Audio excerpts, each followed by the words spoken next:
right, so today we're taking a deep dive into John Updike's Rabbit Run. We've got some great analysis here broken down by chapter, which is going to be super helpful as we unpack this thing.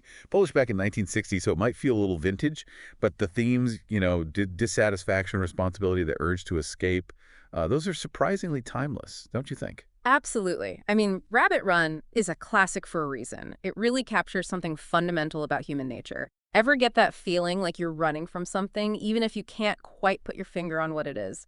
That's Harry Rabbit Angstrom to a T. Yeah, and right away, those first few chapters introduce us to Harry. He's 26, former high school basketball star, and now he's feeling completely trapped in his mundane suburban life, wife kid on the way job he hates. The disillusionment just oozes off the pages. It's palpable. And that contrast, between his glory days on the court and his current reality as a salesman, so stark. It fuels that yearning for something more, even if he can't define it.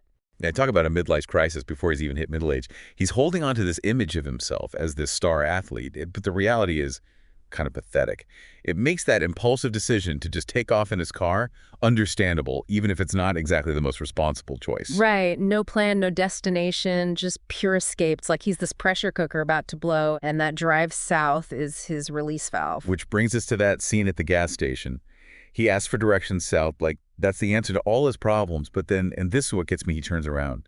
Why that sudden change of heart? I think it shows his inner conflict. Drawn to escape, but also terrified of the unknown. It's like testing the waters, dipping a toe into freedom, but not quite ready to dive in. So lost. Even goes to see his old coach, Marty Tuthero, hoping for some guidance. Tuthero's not exactly thriving, though, is he? No. A shadow of his former self, which is probably exactly what Rabbit's afraid of becoming. Living proof that youthful glory fades. Doesn't offer much comfort to Rabbit. And his advice. Right. Follow your instincts. Not exactly helpful for someone as confused as Rabbit. It's almost like Tuthero's saying, I'm just as lost as your kid. But then he does something interesting. Introduces Rabbit to these two women and encourages him to pursue one of them, Ruth Leonard. And this is where things start to get complicated. Ruth, cynical, a bit jaded, represents a different path for Rabbit, almost like Tuthero's pushing him toward a certain type of escape, one that involves pleasure and distraction more than any real self-reflection. And Rabbit jumps right in. Starts an affair with Ruth almost immediately. Is he really attracted to her, or is she just a convenient escape from his marriage? That's the question, isn't it? He's clearly drawn to her, but is it genuine desire or just a desperate attempt to fill a void? One thing's for sure, though, his actions have consequences. And with Reverend Eccles entering the picture, things are about to get a whole lot more complicated. So Rabbit's caught between these two women. Janice represents, responsibility, the life he's trying to escape. And then there's Ruth, who symbolizes this chance at something new, exciting. But he's not exactly making it easy for anyone, is he? No, not really. He wants to have his cake and eat it, too. Craves stability, the comfort of family, but without any of the commitment or accountability. Yeah, he's constantly going back and forth, creating chaos in both their lives. Makes you wonder, is this really about these women at all? Or is it something deeper, some internal struggle he needs to work through? That's the big question, isn't it? Running from the women or from something inside himself. And in chapters 8 through 14, we see this play out in some pretty painful detail. Rabbit tries to make it work with Ruth, but she sees right through him. She's not afraid to call him out on his BS, which is so different from Janice, who's practically begging him to come back. It's interesting how Updike uses those two women to highlight different sides of Rabbit. Right. Ruth challenges him, forces him to see his flaws, while Janice enables his escape, even if she doesn't mean to. And then there's poor Reverend Eccles stuck in the middle, trying desperately to steer Rabbit towards some kind of responsibility. Those golf outings they have are fascinating. It's like Eccles is throwing him these life preservers, but Rabbit just keeps batting him away. Eccles is that voice of reason, the moral compass Rabbit so desperately needs. But he's just not ready to listen, too caught up in his own needs and desires. And then we get that scene with Eccles' wife, Lucy. She doesn't hold back at all. Calls Rabbit out for his immaturity, his selfishness. Brutal, but kind of refreshing, don't you think? Totally. Sometimes we need that harsh truth, that dose of reality to shake us out of our self-deception, and Lucy delivers it perfectly. But does it change Rabbit? Not really. He goes back to Janice, thinking maybe this time it'll be different. He can finally settle down, be the husband and father he's supposed to be. But is it genuine change, or just another stop on the escape route? Updike leaves that open to interpretation, I think. He tries to play the role of the dutiful husband, even goes to church with Janice and Eccles, but it's all surface level. Right. Still wrestling with those same demons, that same restlessness. And Janice can sense it. Their marriage is hanging by a thread, and his attempts at intimacy are almost painful to read.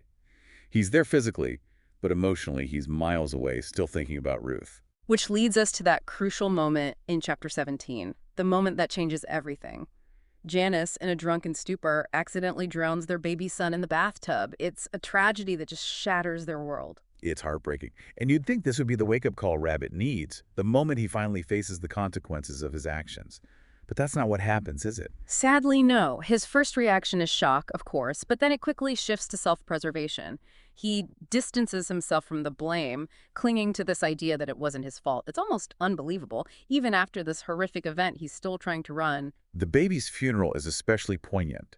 Everyone else is dealing with this profound loss, and Rabbit's just going through the motions, completely detached. And then to make things worse, Ruth shows up, like adding salt to the wound. Yeah, it's almost as if Updike's saying, look, Rabbit, this is the life you could have had, the responsibility you could have embraced. And Rabbit, overwhelmed by it all, does what he does best.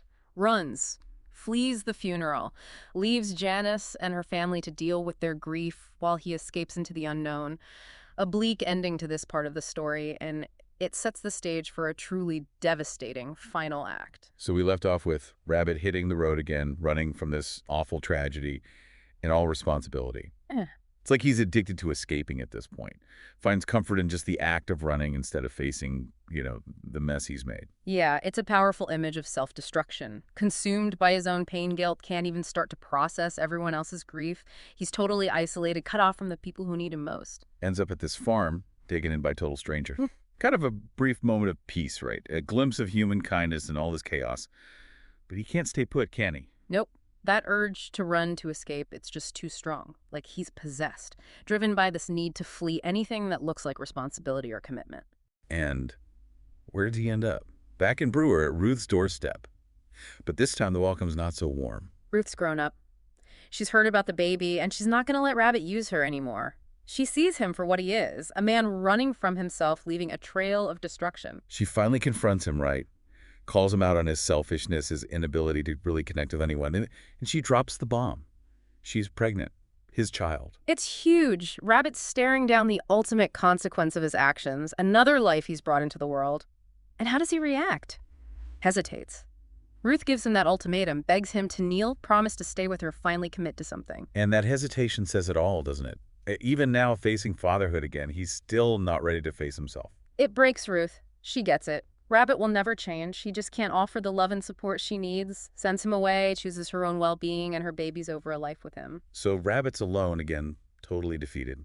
Crawls back to Janice. But their reunion, it's more about shared pain than any real love or forgiveness. They're broken, clinging to each other for comfort after this unimaginable loss. But even that is doomed to fail. Rabbit just can't escape that voice in his head, that urge to run. Convinces himself Janice will never forgive him and takes off again. Disappears into the unknown. The book ends with him running just like it started. It's bleak, but it makes us think about some hard truths about people. Can someone like Rabbit ever really change? Or are they just going to keep making the same mistakes, always looking for escape in the running itself? Rabbit, run. Doesn't give us easy answers, does it? It leaves us with questions, doubts, a real sense of unease. It makes us look at our own life, our own choices. What are we running from? And what will it take for us to finally stop and face reality? It's a book that sticks with you long after you finish it. That's what makes it great literature. Thanks for joining us for this deep dive into Rabbit Run. Hope it's got you thinking. Share your thoughts, questions with us on social media. We'd love to hear them.